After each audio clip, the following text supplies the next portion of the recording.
The police suddenly said, "We've quickly taken a child found in the car to the hospital. You're under arrest." I was shocked when they showed up at my house and couldn't believe what they were saying. "What?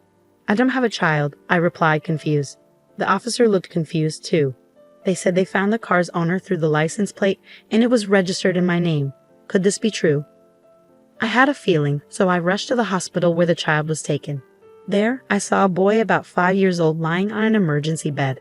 His face was red and rough, but my heart raced when I saw his familiar face. From that moment, my life changed completely with this child at the center.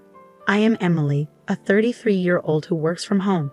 I started dating my husband, Michael, when we were in college together in the same club, and we got married after graduation. We've been married for 10 years but couldn't have children. We even tried fertility treatments, but I found out I had a condition that made it hard to conceive. Michael, being kind-hearted, told me, "It's okay. Let's live happily, just the two of us." My in-laws are nice, and since my brother-in-law already had a child, they never pressured me. But I felt bad for my parents who were hoping for grandchildren. I live near them and visit often. If only my brother John had a child. I have a younger brother, John, who is 7 years younger than me. Maybe because he was the youngest, he started hanging out with bad influences in middle school. He says it's because our parents compared him to me, the smarter and more accomplished older sister. But from my perspective, our parents treated us equally. Still, John rebelled and caused a lot of trouble. At 20, he said he was cutting ties with the family and left home, disappearing without a trace. I haven't seen him since then. Sometimes I look through old photo albums and remember the days when John, as a toddler, would follow me around, calling me sis. One day, while I was working from home, my doorbell rang nonstop. I panicked and checked the camera, seeing the police at my door. They suddenly announced, "We've transported a child found in a car. You're under arrest." I was shocked and speechless. "What? I don't have a child," I said. The officer looked just as confused. I had so many questions. The police explained that a passerby had noticed a car abandoned on the road with a limp child inside and reported it. The child was taken by ambulance to the emergency room. When I asked where the car was, they said it was in front of my parents' house. Unfortunately, my parents were away on a trip. The police identified the car's owner from the license plate. While the car was registered in my name, the person using it was my younger brother, John. I used to lend my car to John when he got his license, and he took it when he left home. Since then, the car has been left in front of my parents' house only when it needed inspection and maintenance. Despite scolding him, my parents felt sorry for John and took care of the car, thinking he might need it. But who was the child left behind in the car? Hurrying to the hospital, I approached the bed in the emergency room and saw just the top of a small head peeking out from a blanket. The curly, wavy hair instantly reminded me of someone. My heart raced as a childhood memory of John flashed before my eyes. Getting closer, I saw the face of a boy around 4 to 5 years old who looked strikingly like John. Could it be? Just then, I received a phone call from my mother, who was away and sounded panicked. John called and asked me to take care of his child. He said he left the child in the car because we were not home. Under this blazing sun, what should we do? I reassured my worried mother that the child had already been taken to the hospital and seemed likely to survive. She sounded relieved and said she would be back soon. I understood my mother's feelings. There was no time for a trip now. I knew this child was my brother's, but when was he born and who is his mother? I explained to the police that he was probably my brother's child and decided to stay with the boy. After that, I tried calling my brother several times but couldn't reach him. Looking at the child, he seemed to be in pain. Seeing such a small body enduring so much hurt broke my heart. At that moment, a nurse came and handed me the clothes the child had been wearing before changing into hospital pajamas. They were worn out and very dirty, with the name Tom written on the tag. From his extreme thinness and the state of his clothes, it was clear that Tom had been living in a very tough situation. That evening, my mother returned from her trip and rushed to the hospital. "John," she murmured, holding Tom tightly with tears in her eyes. Tom looked a lot like John. By the next day, Tom's condition had improved, but he seemed very scared. I gently asked him, trying not to scare him, "How old are you, Tom?" I'm 5 years old, he replied, holding out one hand and counting his fingers. Wow, you speak so clearly. I praised him and stroked his head, and he smiled for the first time. Still, Tom seemed thin, pale, and small. The doctor said he had bruises all over his body. I convinced the police to let us take care of Tom until we could reach John, and somehow managed to avoid filing an official report. 3 days later, Tom was ready to leave the hospital. I didn't want him wearing his old ragged clothes, so I bought him new ones and dressed him in them. He looked even smarter and cuter in his fresh outfit. As we were leaving the hospital, I finally managed to get through to John on the phone, but there was a lot of noise on the other end. How could you leave him in the car under the blazing sun? He ended up in the hospital, I shouted in frustration. He survived, didn't he? So it's fine, John replied casually. He had bruises all over his body. Did you do this? I demanded. Thomas is clumsy. I was just teaching him discipline, John retorted, showing no remorse. I was speechless. He's only 5 years old. He's struggling. He can't even remember his letters no matter how many times I try to teach him. It's frustrating, so I left him at our parents' house. I was shocked by my brother's harsh words about his own son. Considering it might be best for Tom not to be with such a parent, I was even more appalled when John added, I'm in the middle of a casino jackpot right now, and abruptly hung up the phone. Seeing Tom, who looked visibly worried, begin to silently shed tears, I gently said, It's going to be okay, and comforted him by stroking his head. At 5 years old, it's natural to feel scared and cry, but he didn't seem to be asking for his dad or mom, which struck me as unusual. I couldn't help but wonder why, and it pained my heart. After discussing with Michael and my parents, we decided that Tom would stay with us at our home. At home, I prepared a kid-friendly lunch with hamburgers and fries, adorned with colorful character flags. When I set the plate in front of Tom, his eyes lit up. I've never seen food like this before. Can I really eat it? He asked. Of course, Tom. I made it just for you, I assured him. I loved watching him eat, with ketchup all over his mouth and a big, crunchy smile. In the evening, Tom had a blast playing in the bath with Michael, laughing and having a great time. At bedtime, I'd read him picture books while lying next to him. He listened attentively with sparkling eyes, but sometimes he'd look at me with a worried look. Can I stay here forever? I don't want to go back home anymore, he pleaded one night. I understand. You want to stay here with us, right?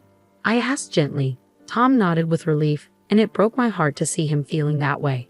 As the days passed, he grew even closer to me and Michael. He'd offer to help fold laundry or try to carry my shopping bags with his little body when we went out. Living together, I discovered what a kind and wonderful child Tom was. Michael and I grew very attached to him, and we began discussing the possibility of adopting him, especially if John and his partner weren't planning to raise him.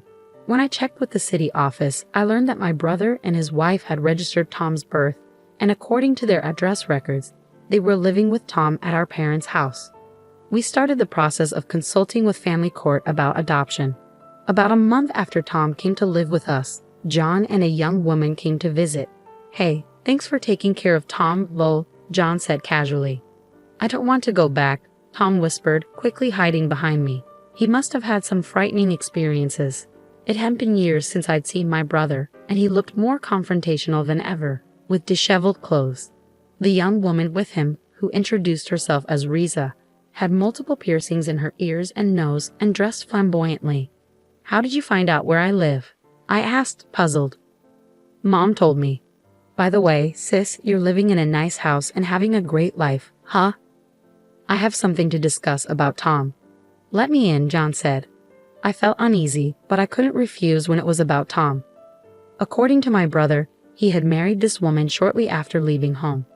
They had been moving around a lot, and there were times when they lived in their car because they had nowhere else to go. While he looked around my house, my brother suddenly got to the point. I heard from Mom that you don't have any children, right? You've been married for 10 years with no kids, so maybe you can't have any, he said. What are you trying to say? I asked, feeling a sense of foreboding. We have a great idea. If you want Tom, how about it? But it won't be for free, he said bluntly. I was shocked by John's audacity, trying to sell his own son for money after previously trying to leave him with our parents out of annoyance. I was filled with anger. John, do you realize what you're saying? Tom is not some object to be sold. What? Acting all righteous now. I rebelled because of your seriousness. Our parents always favored you, John sneered. It's ridiculous to blame our parents and me for your own choices. Shut up. Just give me the money, John demanded, raising his hand as if to strike me. In that moment, Tom, who had been hiding behind me, stepped forward. He stretched out his arms, trying to shield me from John. Seeing this, I felt even more determined to protect Tom. John, selling your own child for money is absolutely wrong, I stated firmly. Despite my initial outrage, I decided to give them the $13,400 I had saved in my dresser as a settlement. I also had them sign an agreement that they would have no further involvement with Tom and obtained their consent for the adoption. John's wife callously remarked, "It's a relief not to have to deal with such a troublesome child," shocking me with her indifference. Once the paperwork was finalized, they took the money, smirked, and vanished. From that moment on, Tom truly became our son, and we completed all the necessary legal procedures. The days that followed were filled with happiness. Tom thrived and grew healthy, and as a couple, we found our lives enriched with smiles and joy thanks to him. During this time, we began to notice Tom's talents and were eager to nurture them. However, 15 years later, another incident unfolded when my younger brother and his wife paid us a visit. John now sported a scruffy beard, messy hair, and looked much older than his 41 years. His wife appeared disheveled, with no makeup, wearing dirty clothes and torn plastic sandals. It was clear they were going through tough times and living a rough life. I had a sinking feeling because their visit couldn't bring anything positive, and unfortunately, my dependable husband Michael was at work that day. "What brings you here?" I asked cautiously. "I need some money," John replied bluntly.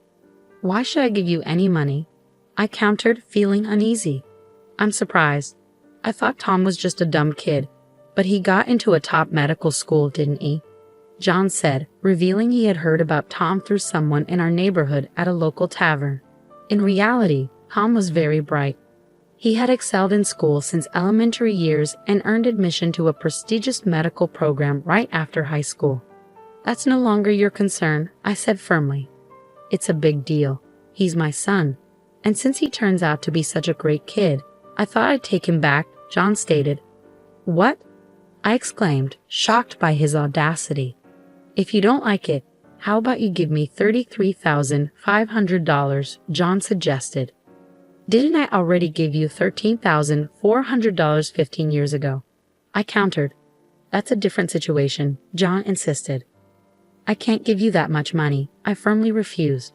John grabbed my collar and threatened me, asking if I wanted to get hurt. It hurt more emotionally than physically, seeing my brother act this way. Just then, someone shouted, "Stop it," and grabbed John's arm. It was Tom, now a strong 20-year-old. Tom easily subdued John, who ended up lying face down on the floor. My brother's wife, seeing Tom all grown up, said warmly, "You've grown so much. I'm your mom. I've wanted to see you." But Tom stood firm, declaring, "My only parents are the mom and dad of this house. I remember the terrible things you did to me when I was just 5. I felt love for the first time when I came here. You are not my parents." Even after Tom's heartfelt words, John and his wife didn't seem ready to give up. So I showed them the agreement we had made 15 years ago. It clearly stated, "We will have no future involvement with the child. If we fail to comply, legal action will be taken. You've broken your promise." "I'm calling the police," I stated firmly. They looked visibly shaken, trying to make excuses that they had forgotten about the agreement. In reality, we're being chased by debt collectors. Without $33,500, we're in serious trouble. Please don't be so heartless. Help me out, sis. You're well off, right? John pleaded. Despite his earlier threats, now he was begging. "I can't help you. The moment you abandoned Tom, you lost any connection with me as well.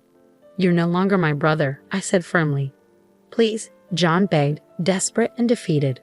I firmly rejected John's pleas. Helping him would only enable his behavior to persist. As their insistence continued, I was on the verge of calling the police when they reluctantly left. Later, I learned that the couple had been arrested for shoplifting and were now leading a troubled life in jail. Meanwhile, Michael, Tom, and I continued to live peacefully and happily. Seeing Tom's determination to become a doctor and help those in need fills my heart with joy. Thanks to Tom, our days are filled with laughter and contentment. We look forward to continuing our happy life together.